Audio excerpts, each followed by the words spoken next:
Bonjour à toutes et à tous, bienvenue ici à Lyon Webcast. Eh bien, nouveau dispositif Plateau TV de Lyon pour peut-être réaliser vos émissions ou vos projets. En tous les cas, je suis très heureux d'être ici avec vous pour ce nouveau numéro. Je suis bien entouré parce qu'on va parler d'entreprise en mission, on va parler aussi d'actualité par rapport à un gros événement quand vous avez décroché le contrat, et puis on va parler aussi de start-up avec Thierry. Alors, présentation rapide. Thierry Vitoz, vous êtes président du Rotary Club Lyon-Nord, vous êtes aussi donc responsable de relations entreprises, on parlera du Rotary. Laurent Constantin, vous êtes dirigeant de Acti, une grande agence qui fabrique des sites internet. Maintenant, ça parle un peu à tout le monde quand même, les sites internet. Et puis, enfin, je suis très heureux d'avoir avec moi Arthur Aguilera, qui est donc responsable fondateur du Comptoir. On va parler aussi internet. Exactement. Mais voilà. On développera, on regardera un petit peu ce qu'est le Comptoir, d'ailleurs, qui est pas très très loin, qui est juste derrière. C'est juste derrière. Juste là, ici. Alors, on va peut-être commencer avec vous, Thierry. Peut-être en quelques mots. Le Rotary Club, même si ça parle, on sait le Rotary Club, mais c'est quoi exactement ?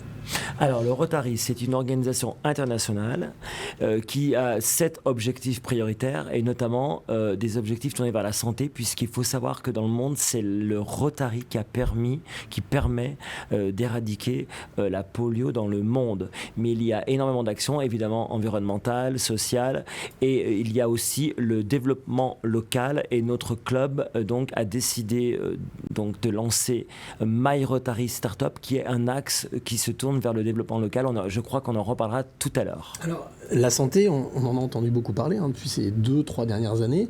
Vous dites que le Rotary est engagé justement fortement dans la santé. Est-ce que on parlait de My Rotary Startup, pardon. Est-ce que c'est lié à ça ? Est-ce que c'était lié justement de découvrir des nouvelles entreprises qui sont dans le médical ou qui sont dans le développement de nouveaux produits, de nouvelles stratégies ? Alors, ça peut être ça, puisque dans nos start-upers, il y a des jeunes qui se tournent vers l'innovation, vers la santé. Donc, ça peut être tout à fait en lien. C'est possible.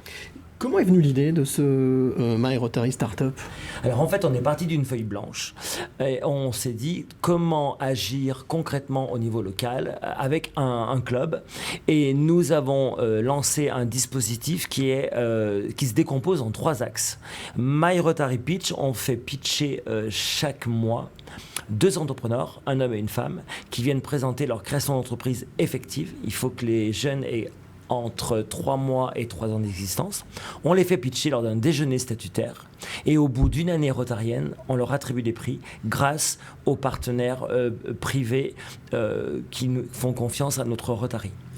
Ça, c'est le premier axe. Ouais. Le deuxième axe, My Rotary After Work.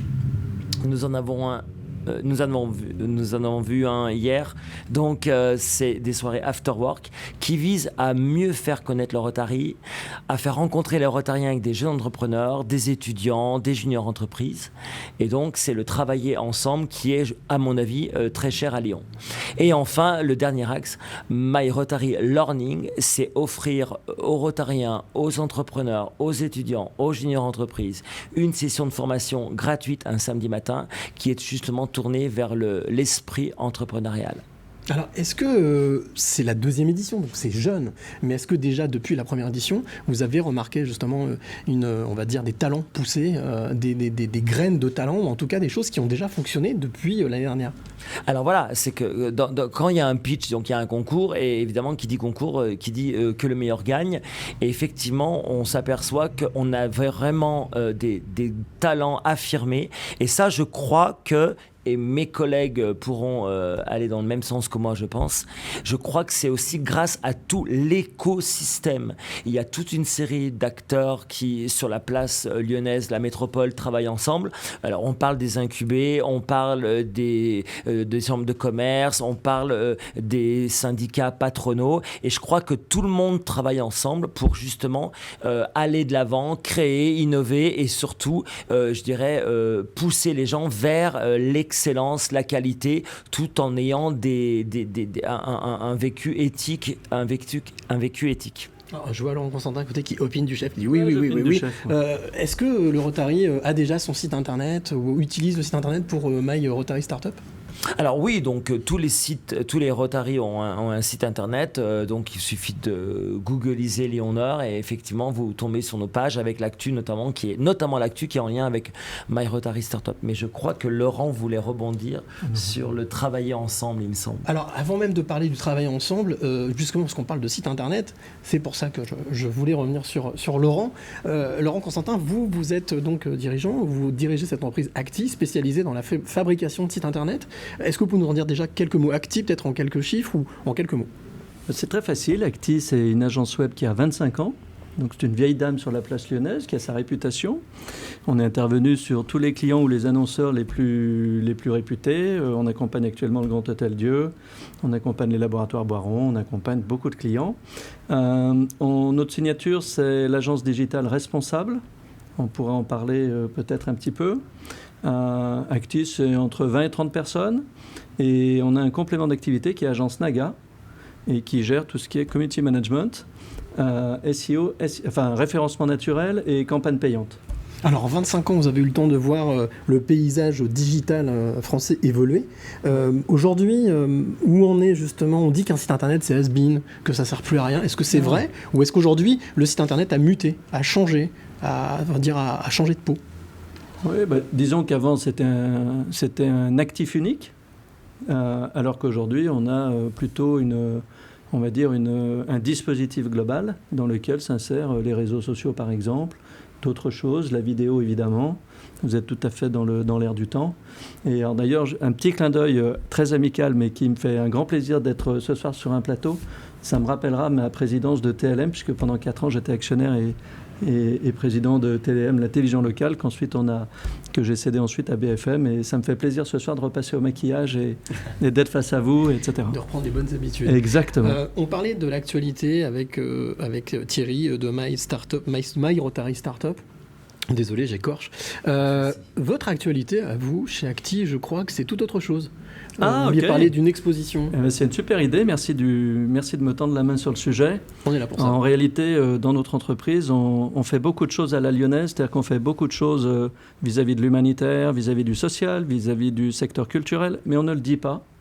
Et là, pour la première fois, Acti sort du bois et c'est très visible puisque de mi-octobre jusqu'à Noël, au Fort de Vèze, vous avez la totalité du fort qui est dédiée à une exposition autour d'un peintre et d'un artiste lyonnais très connu qui est Patrice Giorda, sur une thématique qui est le portrait. C'est un artiste qu'on accompagne depuis 2012 et on l'a accompagné en prison parce qu'Acti a notamment fait beaucoup de choses en prison entre 2001 et 2012. Depuis, on soutient France Répit, on soutient Handicap International à travers des mécénats de compétences, parfois des mécénats financiers sur des sportifs qui nous ont ramené 2 médailles d'or en aviron.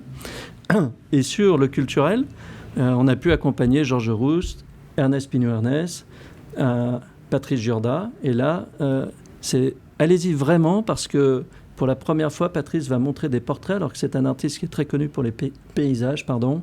Et parmi tous ces portraits, il y a des portraits qu'il a fait en prison, il y a des portraits qu'il a fait avec son fils, il y a des autoportraits de l'artiste lui-même, mais il y a aussi une 50aine de portraits, et c'est la plus grande salle, qui ont été réalisés dans son atelier au fusain, alors que c'est un peintre, donc plutôt peinture habituellement, au fusain, de collaborateurs d'Acti et de Naga sur la base d'un volontariat. Et ces collaborateurs se retrouvaient 45 minutes à 15 cm du visage de l'artiste, la feuille, et ils les regardaient au fond. Et l'objectif du portrait, c'était de faire ressortir l'émotion qu'il ressent en toi en ce moment. Et ensuite, il tourne la feuille, il dit voilà comment je vous ressens Thierry en ce moment, etc. Dernière question sur cette exposition, sur ce projet. C'est quelque chose qui est une signature particulière, authentique, originale de Acti, c'est-à-dire de ne pas forcément rester que sur le site web, mais d'aller explorer différents terrains. Alors là, on est plus dans pour nous, c'est un engagement depuis le début. Moi, je suis entrepreneur et depuis le début, j'ai un objectif, c'est faire grandir les équipes, faire grandir les gens qui sont autour de moi et pas simplement faire grandir si quelqu'un est designer chez moi ou développeur ou community manager, le faire grandir dans son job. Mais ça, c'est la responsabilité normale du chef d'entreprise. En revanche, derrière le chef d'entreprise, il y a un citoyen, il y a un humain, il y a une humanité, etc. Et donc, faire grandir en humanité, les collaborateurs. Et c'est pour ça que depuis toujours, je les ai emmenés en prison, je les ai emmenés sur handicap international, je les ai emmenés sur la notion de répit et sur la notion artistique, etc. On reviendra sur ce sujet de l'entreprise, justement, à mission, à engagement, juste après bien la découverte de notre troisième invité, donc Arthur Aguilera. Rebonjour. Alors vous êtes tout jeune, hein. Tout à fait. Voilà, quand même, vous êtes jeune chef d'entreprise, dirigeant, fondateur du Comptoir, la société l'entreprise s'appelle Le Comptoir. Ouais. On le disait, qui est juste derrière ce mur-là, parce que vous cohabitez avec l'entreprise, avec Lyon Webcast. En quelques mots, Le Comptoir. Le Comptoir, effectivement, c'est une jeune boîte. C'est une boîte qui va sur ses 3 ans. La grosse étape dont tout le monde parle, 3 ans d'une entreprise. On y va tout droit. On fait principalement de la communication digitale, de la stratégie de communication, stratégie éditoriale, SEO, réseaux sociaux, beaucoup, création de contenu, que ce soit des contenus graphiques, des contenus visuels ou des contenus éditoriaux. Je crois que vous avez un passé aussi journalistique, un passé dans les médias. C'est pas votre première tentative. J'ai été journaliste pendant une quinzaine d'années, principalement en radio. Moi, j'ai beaucoup bossé en radio, à Radio Scoop à Lyon, et puis après sur Paris, sur des groupes de radio. Alors, l'actualité du Comptoir, vous travaillez principalement sur du contenu, fabrication de contenu, vous l'avez dit aussi, médias sociaux, accompagnement sur les médias sociaux, mais j'ai cru comprendre que, en tout cas c'est ce que vous nous disiez avant qu'on fasse cette émission, que vous aviez une actualité qui était vraiment toute fraîche et avec un beau contrat en tous les cas. Oui, tout à fait. On vient de remporter le marché pour la stratégie social média de la prochaine édition de la Foire de Lyon. C'est une sacrée fierté pour nous, ça, parce que pour une jeune boîte, on est 6 personnes dans l'entreprise, on est 2 associés et 4 personnes qui travaillent avec nous. Ça a été pas mal de boulot pour bosser sur ce projet. C'est un vrai boulot d'équipe qu'on a mené et on est content de voir que ça porte ses fruits. Et on a souvent peur quand on monte une boîte de ces gros clients en face de nous et un espèce de syndrome de l'imposteur. En fait, même nous, petite agence à taille humaine, on se rend compte qu'on a nos expertises à apporter et on a quelque chose à apporter à ces clients-là. On est entre nous, on peut parler tranquillement. Ouais. Qu'est-ce que ça fait ? Comment est-ce qu'on gère ça, justement ? Une entreprise de 3 ans qui décroche un très gros contrat, humainement, psychologiquement, comment est-ce qu'on le gère ? C'est une sacrée fierté. C'est une sacrée fierté pour toutes nos équipes. Notre petite équipe, on a tous bossé ensemble, on a fait énormément de réunions là-dessus, on a brainstormé, on a vachement échangé, on s'est parfois engueulé. Et quand ça porte ses fruits, c'est une énorme fierté. Alors, avant même de terminer cette émission, on est bientôt à la fin de cette émission, je voudrais vraiment qu'on aborde en 1 ou 2 phrases chacun votre vision et votre approche de l'engagement, l'entreprise à mission. En 1 phrase, pour vous Thierry, c'est quoi l'entreprise à mission ? Alors pour moi, c'est un tournant dans la société. On voit bien qu'en ce moment, le fait de gagner de l'argent, de produire de la richesse ne suffit plus. Il y a d'autres objectifs qui mobilisent les salariés. C'est effectivement un impact réel sur l'environnement et le social. Et là, je crois que c'est très important parce que c'est vraiment un tournant. Et les jeunes, actuellement, on constate que justement, ils se mettent sur les rails avec grand plaisir parce que eux, c'est leur ADN et je trouve que c'est un vrai signe d'optimisme. Laurent, vous, l'entreprise, moi je crois qu'on a compris, l'entreprise à mission, vous êtes les 2 pieds dedans en fait. Nous, c'est Agence Digitale Responsable, on crée des sites en éco-conception et on les héberge exclusivement dans des Green Data Centers. On fait ça depuis 20 ans, depuis 20 ans on fait l'e-accessibilité et on héberge en Green Data Center depuis 2010, ce qui est juste remarquable, exceptionnel, etc. Ce choix. Et ensuite, la notion de mission, derrière, je vais mettre une notion d'engagement ou de respect, puisque c'est des données fortes, et je vais vous donner des exemples très courts mais très concrets.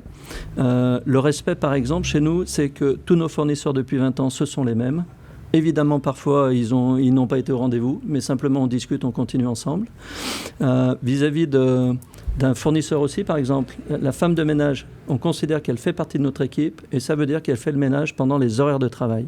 Et que ce n'est pas une personne fantôme qui fait le ménage entre 4h et 6h ou 6h et 7h. Arthur, même si vous êtes une jeune entreprise, ça vous concerne ?